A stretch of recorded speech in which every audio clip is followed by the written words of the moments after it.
Wakwame Mr. White wa SKA Events Hire ka 072 541 6944 riba shumelwa budele SKA Events Hire, we keep it clean.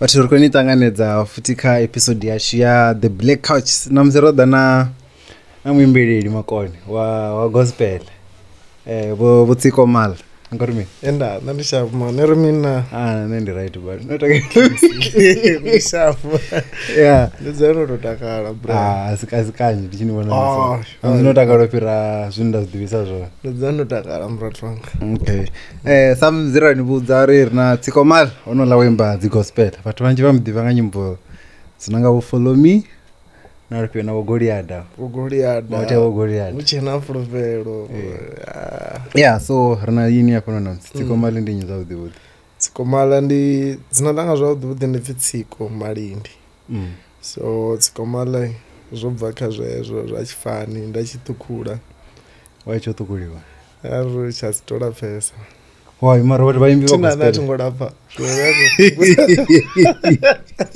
mara vaimbi gospel avaite zva stage name vadita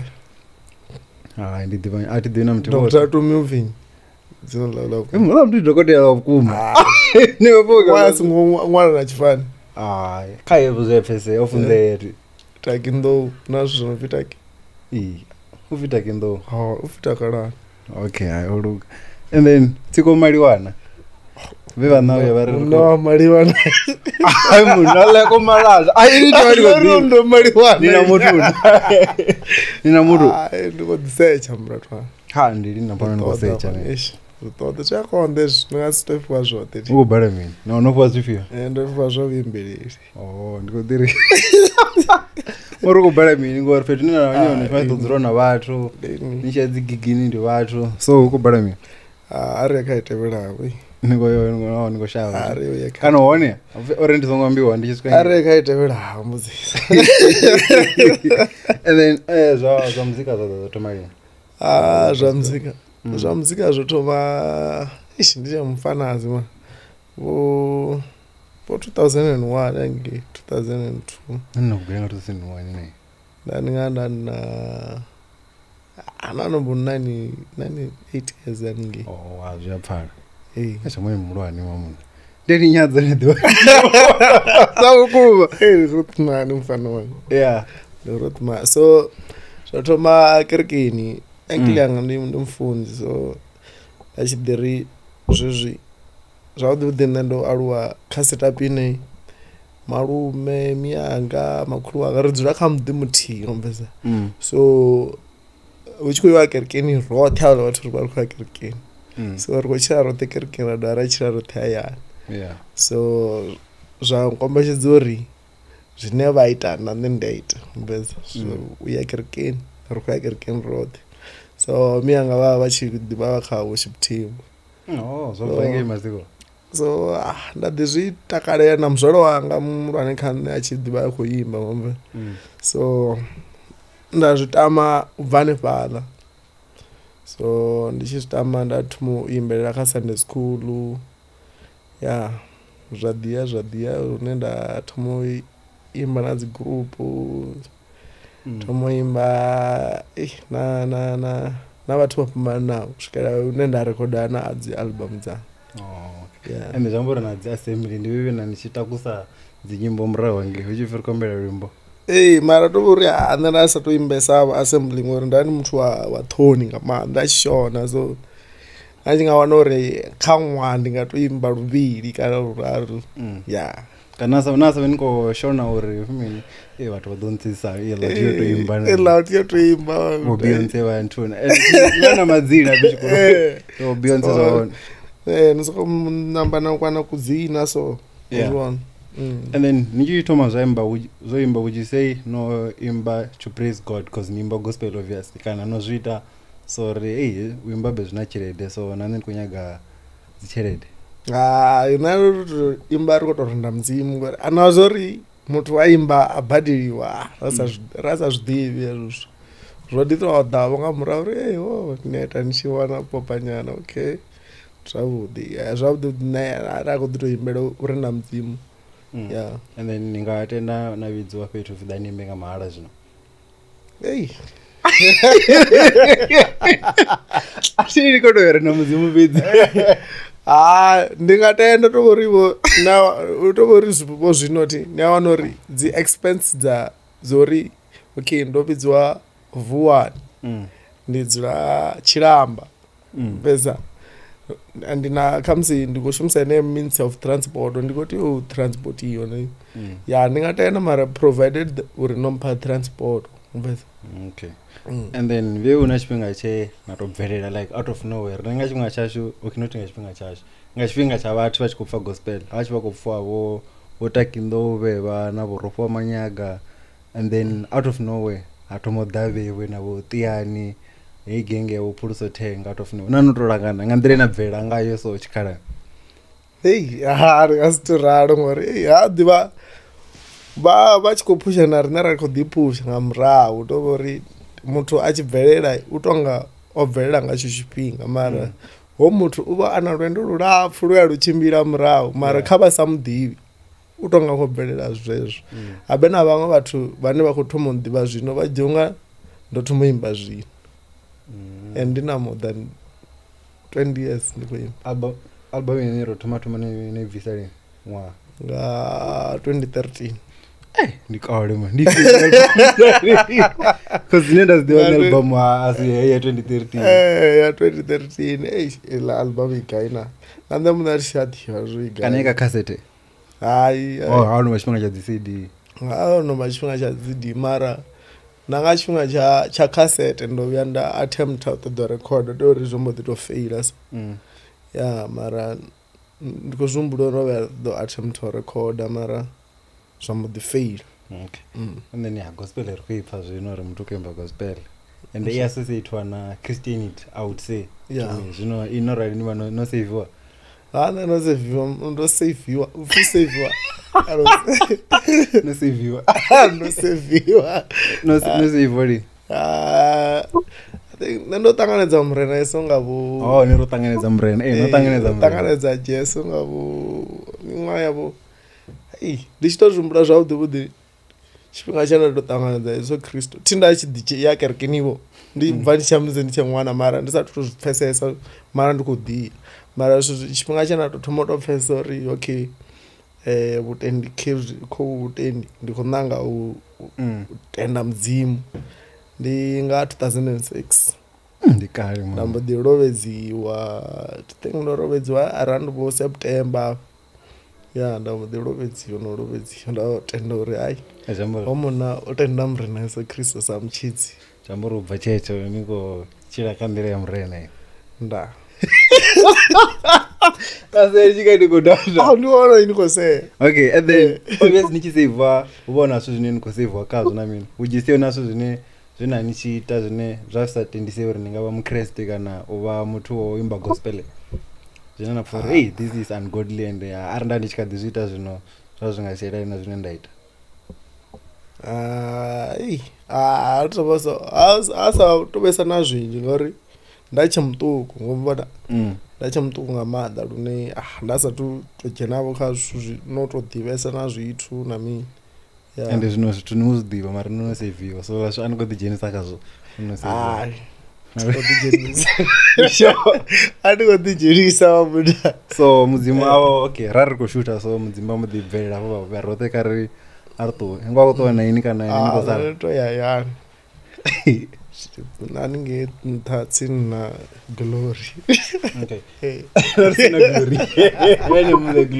nemune norari ni gospel artist do you think vatu vaexpect uri nichirenga certain way ine iva different neyamutu wanormal nje uri abinini kuita zvamudzimu zvatadhulu so zvine naita zvitova zvidifferent totally nazvine rine raita apa rine vatu vashango not kwambira vatu vanokovona vashango inanotu vashango neri vatu tinodiri mupfunzi namuzinji jena okay vafunzi yeah vatu vari expecta zvithu zvinji blind zvine sometimes inaona uri zvanotova muhwaro kaini anofamba ngo zviva muhwaro ngandati zvanotova muhwaro nofuze ara ndangavoniwa kamseguru yangu imatavhen opesa vatu muni yati zvama chigwena chida chokangwa ikizvama vazvibona unori kamsi ndo ini sabra yanga notsa nikorenga something anifana ngomu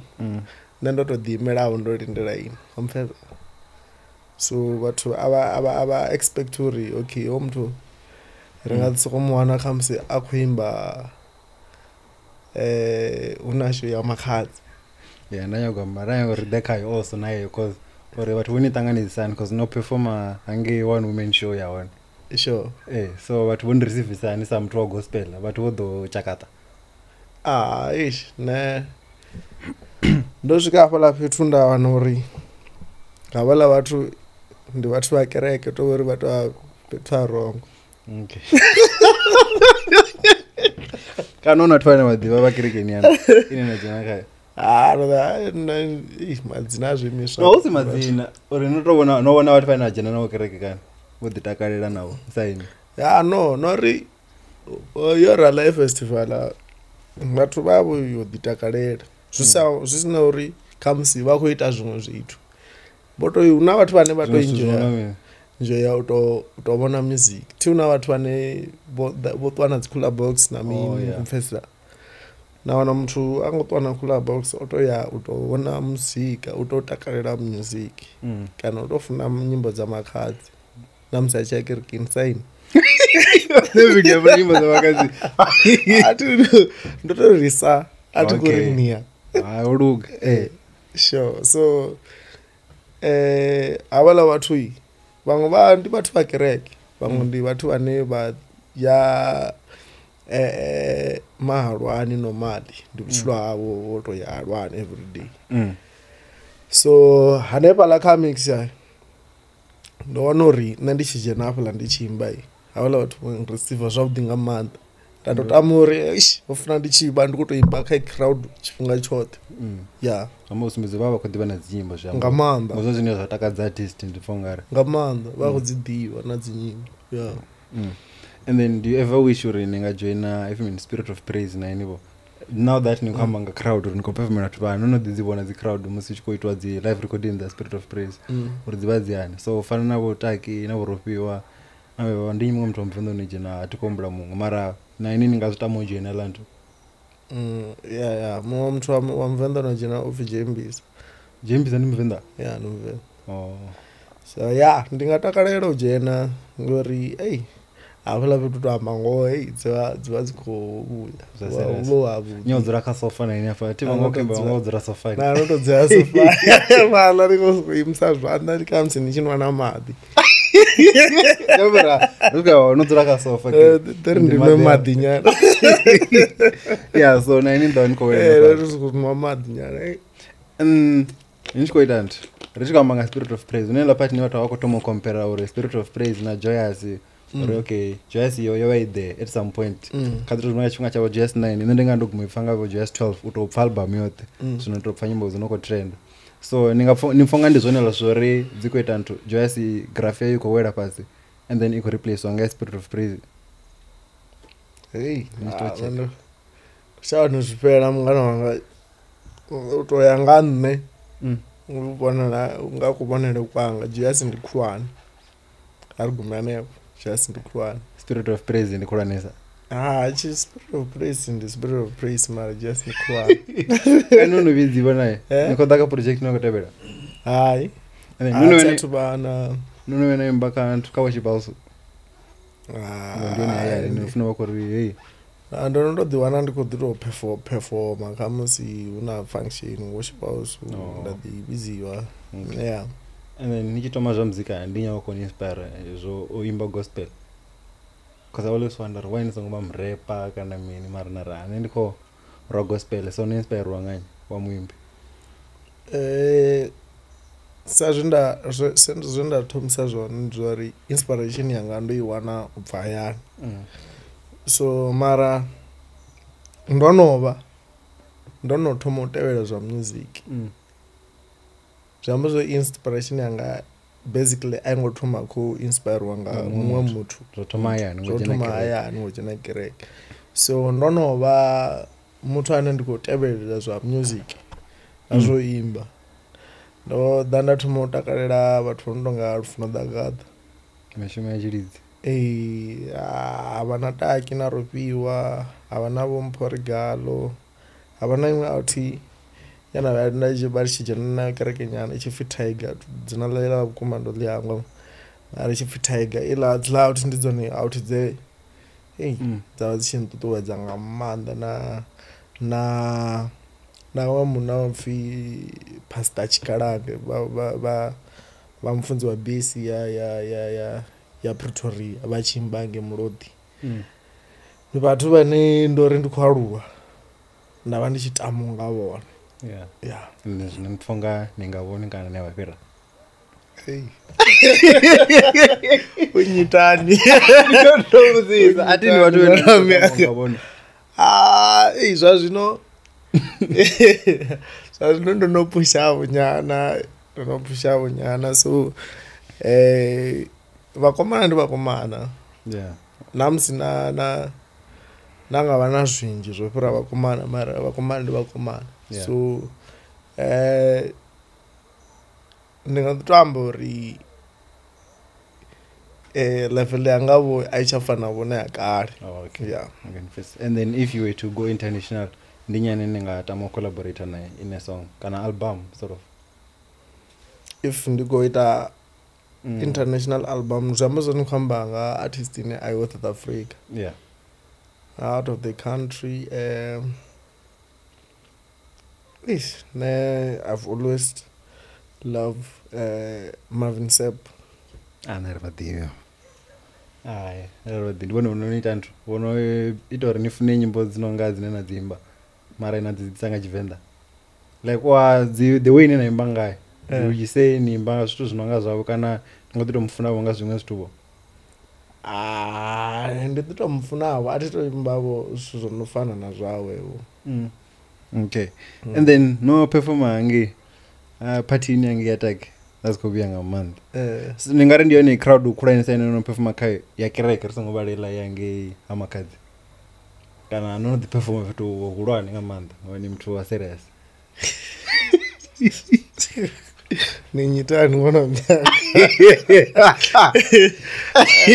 ya kwa very specific ni kali ni kazo yataki ndi asiyana khulwanesa ndimo no performer kama gigi malwana because ndandi yona nge atake ndo what that is I think no performer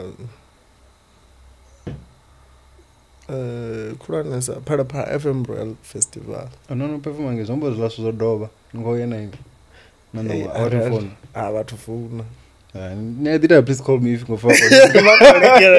Please call na ngwavo. Na ngwavo vakurimini. Ndione. Ivasoko nkangwavo. Ndione. And then nga chila chipinga cha TT40 ndio nena tomo utangana na Benjamin Duvelo Toma. Yeah, lwa rusura Toma no tangana before I think na event CWC. Ngabo 2012, 2013, 14 if not mistaken. CWC and Famani. CWC manini. Angabo was walosika ruraru ka zi event za chitwa pala CWC. So ndano no tangana naye. Eno no share na stage before. Ndadwa hapo ndatangana naye ka Royal ya 2018 if not mistaken, yeah. Ngamo no Royal za zamrao da gospel. Yeah. We save the best for last. What the best for in jam. Rdobon. Furpeda mzimuri. Wa phone. And then for me, kha relationship yanu na Taki like kutoba ndiye mtu anaye utsinisa naye kha bathu bonoimba cause nombona waona na live recording yena ita zvino latest and the chunga chinji nidwa njingani na Taki so kha imbi vothe va gospel apa around would you say ndiye mtu anaye ntobatsinisa naye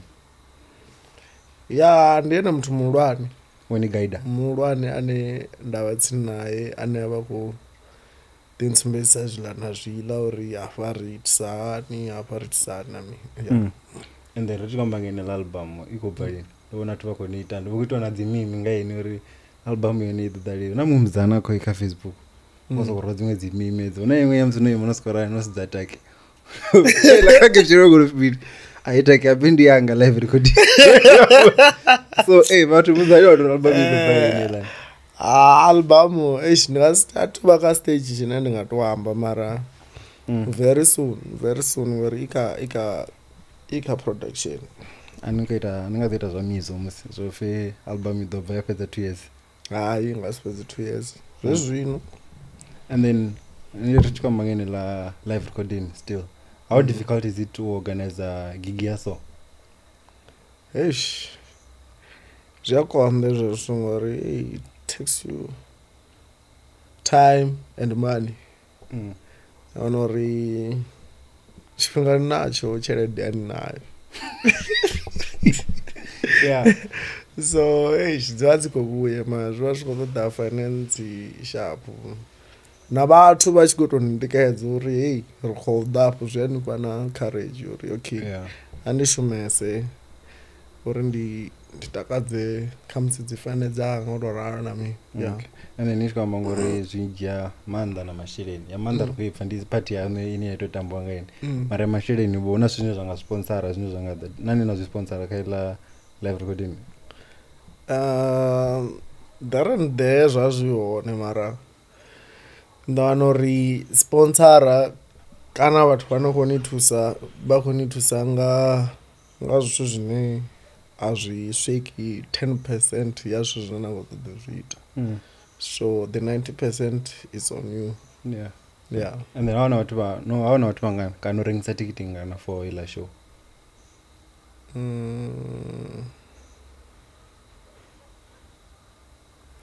zvirovodhara ndichambura nomboro yone ndingari 1 point mini ndi vatu vanjavo yavathu okay and then Taki kuni manager naye cause ndovona apa laka echila kana ifimi ndi flyer kana mini chechila chinepe chena chiposter yakwambora Operize Records presents mini ndiye nokoni manager kana Taki rika collaboration yoshumsana ndi collaboration phase ringado pfa chifi story zo makadzi katsiko Taki ola jede dzanga orenga gole ngame wangadova nazvitori zvararo okay and then ifimi Follow Me ndiye biggest song yano would you see no according to the charts uchenafurupera ndorane rwimbo ururwanesa and then automobile pio Follow Me right automobile Follow Me okay and then dzone dzine dzi numbers dzaka Goodness and Mercy yani I think Goodness and Mercy ndio wimbo my third biggest song ngori number 1 ndi uchenafurupero number 2 ava uchilwanga ndi tsumbo ya uri ivoluka number 3 yakono number 3 ava hi man Kapechi hai man shonga lero guzba hai man Follow Me ndi number 4 zvavuḓi una uchenafurupero luna ndi number 1 ava na vutshilo wanga ndi tsumbo ya uri ivoluka lune ndi number 2 ava na Goliada lune ndi number 3 ava Follow Me lune ndi number 4 okay and then would you say dzinyimbo dzine na vaniko dzimba dzote kha album kana dzisingle chimwe na chimwe zvinanga direlease nga like ni vaniko dzimba nga khamuya kana ni ditodzula pasi na nwala lwimbo kana sokoda no dzula na murenga vatomamba nga kaini na ro dzinyimbo kana ngodirodzula sa mwana mungu no kunwala nyimbo dza mapiano na mini as for songwriting atitomi ndatori namusi ndikonwala lwimbo kana ndikutodzula pasi ndikonwala lwimbo zvisokoda izvozvo ndachafunda tsiko rekoda zvisamake sense then ndakona kamsina producer then ravekanya zvithu zvava right rakonobika ruimbo rwavibva. And then the producers ine nokushumana nadzo apa Venda ndidzipi?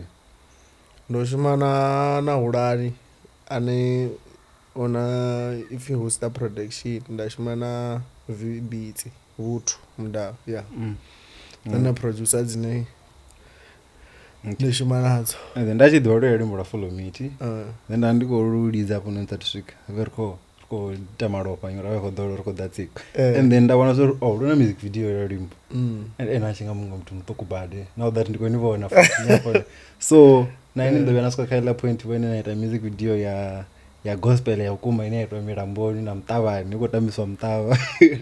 Yeah, I think ruone ruimbo rwa music video ni Muramboni ntama. Yeah, ni Muramboni.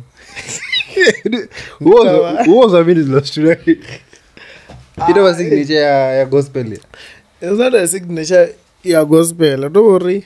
Ndo anori ndori ariso ndechikoyo ushuta music video atina script ndi na ruimbo.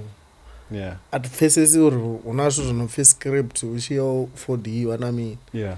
Zvambo zvori cameraman ododa na idea yori ari uita shoot ya ari shoot ya na ibaya in ngori anina script anina anything in mind so ndojia zvine nakubudza zvonori nezviite umpesa na naita zvona mara why always uchidzira Miramboni ne zvambo zvori about 4D vafunesa milambo va gospel fana mziva 4D vadziva mapiano vachifunesa dzicluboni zviyamba. Yeah. Okay. And then there's an event in Naita ngamanda and I think nine into niwe popular uyangane. Okay. Ila ya Dididi nga December. Sure. Yeah, so ila show no tomarin and then aim ya how mean so the wood. Ila event Rita Rotomaitanga 2015 if not mistaken. Indikare nikuita zvitu. Like nga 2015 other ndina magenge anga rekuita rachita izvo zvori una dzi conference una bushimo mumwe na mumwe kerekeni imwe na imwe rachita zvohumbere izvi rikuda radio rwimbo ruti rikuzama the introduce kha vathu nami so rari hai man izvo rine riko yes izvo rikosiko yapithu kana rosiko rambiwa nami rari wai risatotomavo zvashu ritodziravo rirotoma yavo yashu yeah ramudi buy la idea rasvika 6 or 7 nani nabonyika kadididi ngadizama ndana Israel mpiwa mudauzi Israel ntulani kurungambo naimba naye hai matiyoridza drums ndana Israel ntulani ndina Pax the Blessing ndanava ndina imwe atinofigiga na arina murovedzi na Tsepi Mahlo. Yeah. Yeah, rari 6. Okay. Ndanda 6, yeah. And then yene event ningazi kwa chimirisano bva 2015 uyasvika mahola if na mahola yovaona. Yeah, yone isharp tovori I think aringokono uimanager ngandira ine kamsi yatova a growing brand nganthani ori the finances dziva dzikori mapanda nami yeah mara yone the concept ya udinga manda ine it has been growing and then ichkwamba ngauri the finances always like chede ne watu vakoishimisa renga tikiti iva isi enough uye nini na ruti then why nisagonyisi mtengo wa tikiti nichita mutengo wa vitu nisedza na environment ine na vakhayo uri okay ndi Venda apa zvino and Venda vathu vatodzura hona avangodoshuma Yeah. Venda munga Venda na mishumo. Atikotori Venda na mishumo. Ndikwatombo roto aruwera anepa aringotoda. Ngomveza. Yeah. So as make sense uri ndiri ndikuita event nga 300 kana 400 ngori inanikoboreya ni ayani kumpeza Oh yeah. anikoboreya ni ayani mara arali ndikori ndikuita event Jobege ine vathu avadziri Jobege votoyoshuma ngadzi weekend probably aravaso kushuma vangatakalela Baba ko joina. Yeah, uba ba busy na zvimwe zvithu bo zvine zva ngatova zvikoto kula off mumbulo yawo na mi. So risedza ezvo zvithu uri okay rika home ground ine why risati ticket dzibe affordable for mwana mumwe uri anga attend. Okay. And then you come so uri ngori rine Venda ngeno usina mishumo. Kati ngori usina mishumo ndori ya.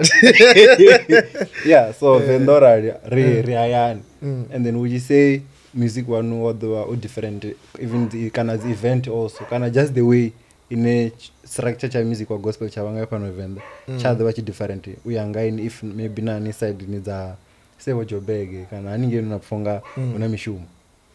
Yeah, that was really different ngori nezidze na dzi platform dzine ra ḓo ri khou dzi wana na dzi resources dzine dza dzi available dza ngeno dzi limited bad ngori ndo vhona uri ngeno a ri tou vha na studio zwinzhi khamusi na tambiwani ḓo tambiwa kha radio na access yori ndi nga thoma ndajiga SABC yotorala shoot ne at the tamba khamoni live matchel. Yeah. Ngomvesa ngondi Venda ngomvesa Amara ngodotamba ka Black Couch. I'm gonna the money live. Yeah, ndikuzvipa. Yeah. Uzvipa. Na Black Culture for sure Jobege ngavona the Black Culture svika 20 kana 30. Ngomvesa. Mara hapa ndikototuma ndarinda line yotuma nga goose pada mizo adanyira. Ndio ndarinda line ngomva. So sasa ndicho tambwa onofera mingwedzi minji ngomvesa. So nichambanga mamizo ti mudenkumbudzo ri nichita Dididi nga December yoba yobva kaila concept inonga yemizo ya Venda nga December. Yeah, yeah, exactly. Then mtu ane ndiafuna bado mizo nga mando. So achita Venda nga nyimbo dzanu kana dza mizo. Nipesa dza nyika dzona dza mizo nyimbo. Zote ndetesheresa. Okay. So achita Venda nga December. Arina rava rina that event ya Dididi. Rava risina utori rido inema uri main. Ndari ari Dididi nga December ma. But they relate. But they relate utavanya ngori una Venda nga December. Zombo zo Dididi nga December ndiya gospel. Venda nga December ndiyami. Ndia mizo na hip hop. Sure. Okay. And then not wanna mention ori ya zikirikene ne pa wana the exposure then zvazaito ni pusheni ndimeni svike kaone na Dididi nga December ine mu. And then hela ndo nozona kazi gospel artist inji.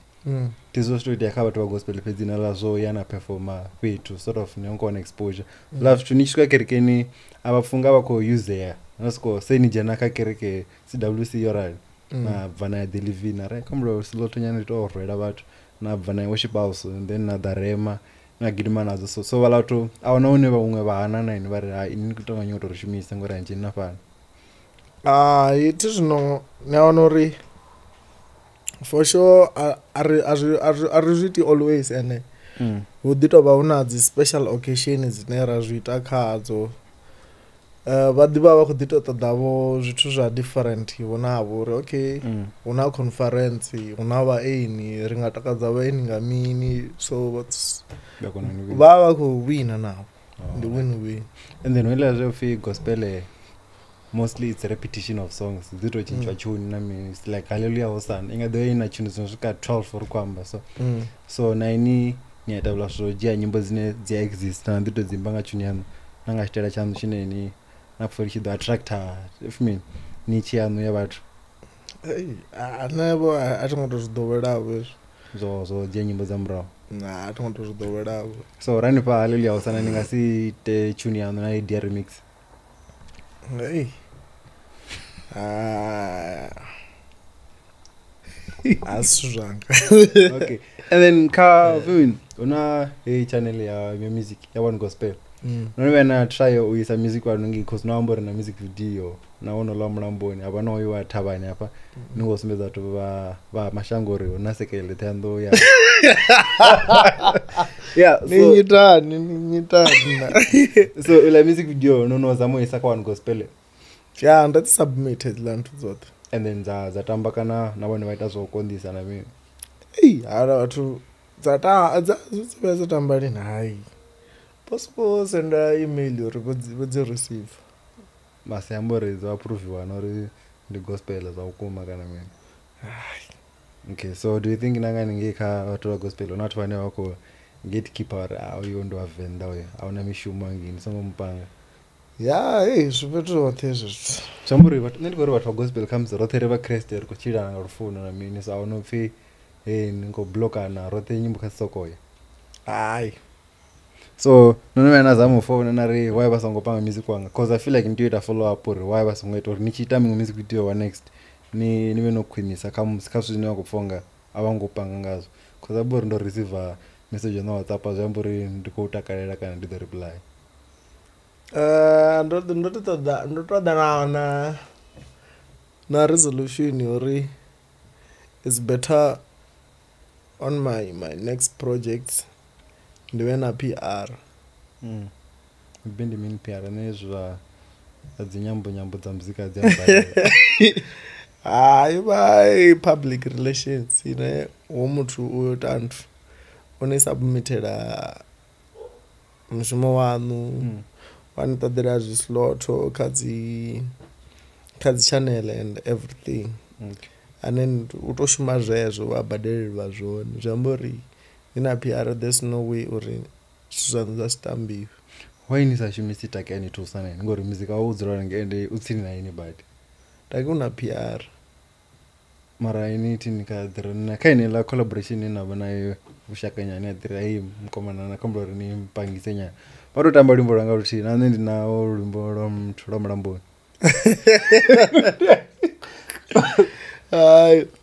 cause I feel like takindeni kana take urufi wewe ndio watu wane ufuna wakojia watu kana wa Venda watu wote wanokema na bazana karabawana tidivina mzana mtu wemba Venda waejia wewe and then watu baso baba two sorry so zwiti so ani uri TV baba zraba kuri advice wala watu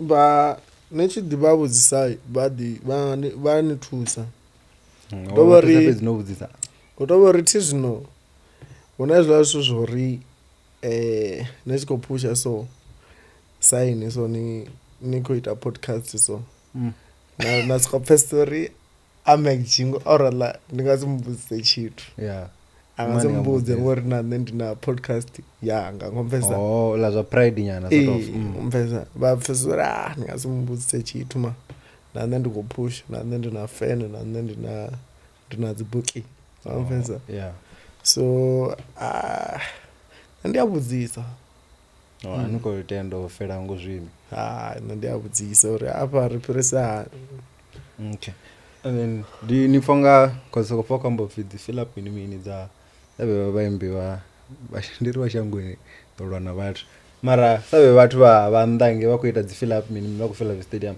do you know ngazvi possible also some two gospel or nine area ndo fill up at Thando stadium matangana napo usina napeto paka thavanyangi vatu vodera ndi Tsiko ndora imonanga gospel zvakona dzera yeah zvakona dzera according to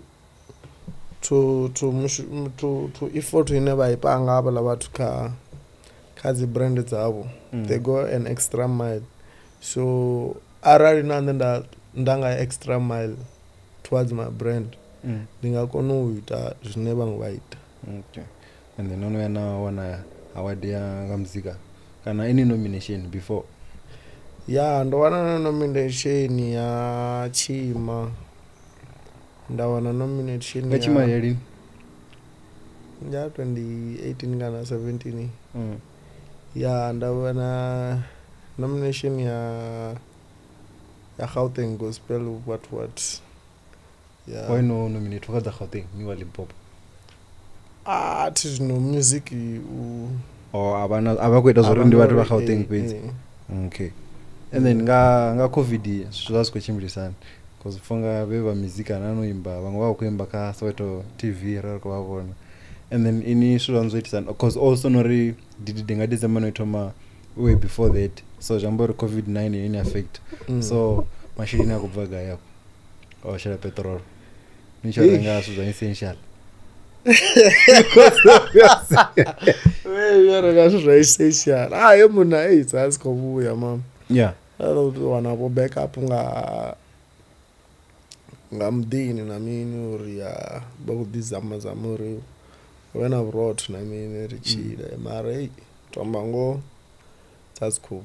So uchifi COVID the regulations ikotomo izwanyana auna ena fe ukuba na gig ya gospel na ina vidzwako uri hey watu wa gospel uyana robidzwa nga manda robidziwa hey robidzwa leo kepezekana robidzwa gaire tizvitoti abyafi fi COVID kopera but vaonyakuita dziconference vaonyakuita dzicrusade nichivudza dzicrusade noni yabadirwa crusade okay. And then why nichifunga vaimbi vavavenda vamwe kana tizo naini yazvitana zoimba nga nyimbo nga lwamo nga dzimwe nyambo uchiimba gospel ndonyagorichana dzimwe dzichaka kandila zori muya wori hai tikoimbani nga Chitswana zvino vokonyagozama upfi neve international kana neve global yeah. Okay. And then adova vana izvizvo fimufunzi fimeni mutu weimba ine simachesa achitoshimuimba nazvezvo ndurenda mudzimu kana ndoimbira yerebel zvambori norari ni muimbi ningakona kufara mike navhura bhiude nandofunza chividzo ini hey ya kana ndodinoivona pulpit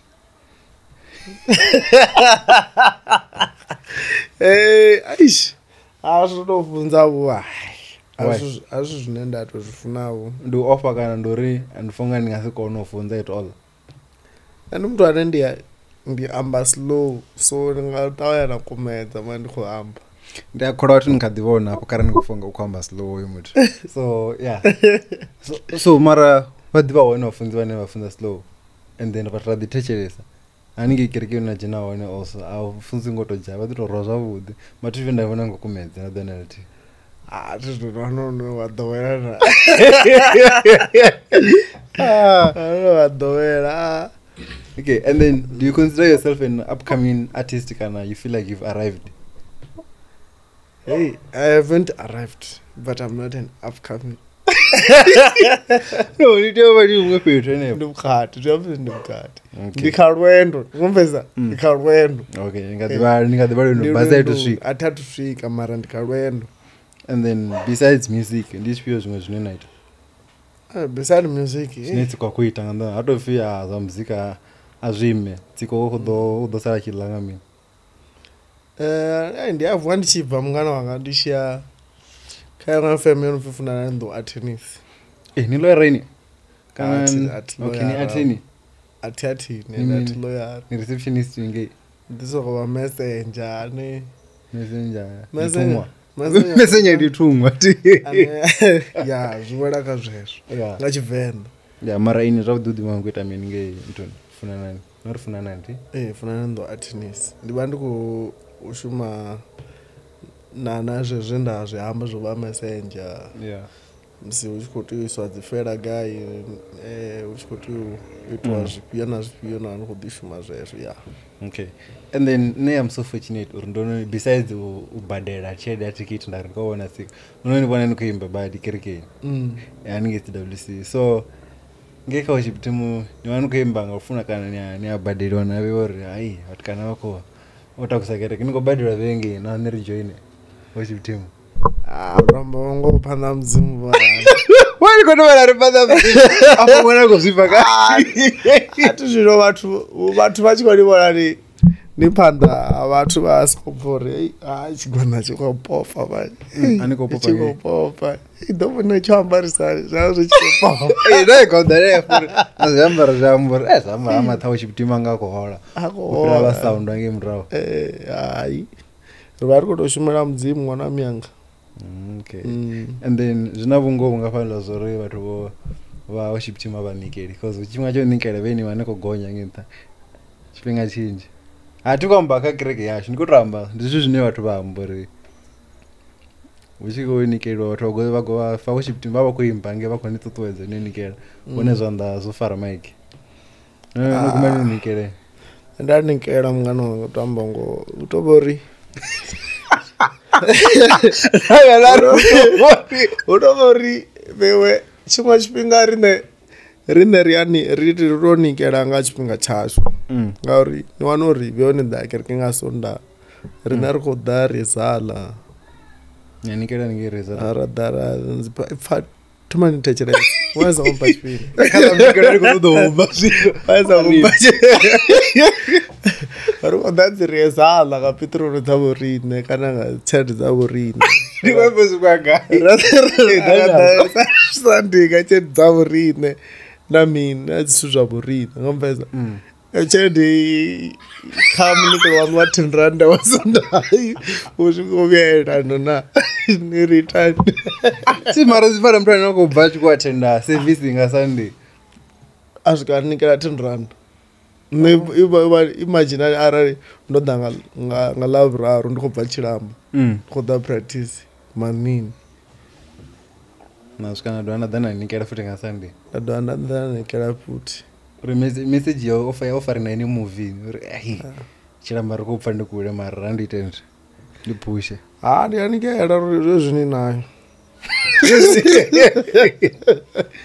Okay, and then for some reason if na pandelwa kha worship team ni fonga ni nga dovha na dzula kerekeni kana ni khou bva na ṱoḓa iṅwe because already zwino ni vho ḓifha sa muthu o imba nge kha worship team ende zwino ni vho to leader no leader ndo vhona ni khou ḓodza last week nenga hey ni nga dzula ne zwavhuḓi hai ndo no aluwa kha stage tshine zwavhuḓi ndi tshi ḓa kerekeni ndi vha ndo ḓela u imba kana mini so even if ndo ḓa nda dzula fhasi nda pfha ipfhi ḽa mudzimu ndi vha ndi sharp. Okay. Yeah. And then na luimbo no pfi 1 John 4 verse 40 sure ila verse ni ine ḓivha kana ni mafhungo soko pfha uri ndi ḓi tanto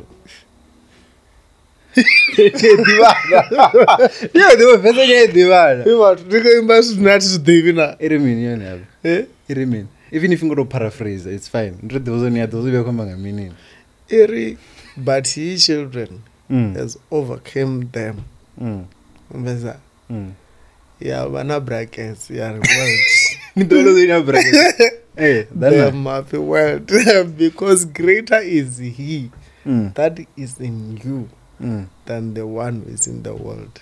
Ni blind ndio ni natomo krema ni chitanzvi nikadiva mpuku rather than Pisa Rema 23 na John 3:16 hey niko tobudzisa and then kadzi question ndo twa vakubudzisa ati munyadzo ndo dzi blender ina faro so ri chiko vhalo twana muthu muthihi wari uko to humbela atopfa voice ndo rwa kapela ya limbo luthi whether follow me kana not go ungori Goliath or mini good ai follow me na lungu mara muimbeleni follow me ngo nne ndifunesa yona ni yako to ipfa Mike uko yana papanda nyondo ifa live nariko no imba una zvilitsa ma niko to rokwa kapela nyana mdaka sasa tuwa bimdaka suko do testu stada na kibodo watu voto takala noto share na ni munere wa kudzise zimbuzisa ene nangori no ndizo tori kha to nyimbela muroleni stanza chiti tizvi stanza which stanza cha follow me okay follow me goodness and mercy shall follow me I say follow me oh follow me goodness and mercy shall follow me. Hey, voice ya Tony kuimba uitia mimi. Oh, mashona. Utangana na azviite ezvo zvithu. Okay, rine rolibuwa. Guys, namsera rindisira Tsiko nomupfoni ndodala fara Sure. ndodala sangama. So ngore rim rachping ari kuginmedzana nemidagasi yavewe ya South Africa. Chire 7 apo doko towa. So nerikore rolibuwa ngamanda if nosvika magumana evideo and then Tsiko mal vangani wana gaya vatu ka social media. Kavangwana ka Instagram. Wani nina changwisa ni Really live Instagram just ka Instagram, ka Facebook, ka TikTok na YouTube channel. Bote vasiko Tsiko Mal. Ana thread. Tsiko Mal. And download the thread. And there comes video chibanda video. Kazi ni mutebe. And song wango follower in ka Instagram also the Black Couch _Black_Couch yoto man. And then naka YouTube song wango subscribe no like ni rate out of 10. Ela kapela na yon that ndikepa 10 already. So arnerotuwa. Aba the way to zwawo.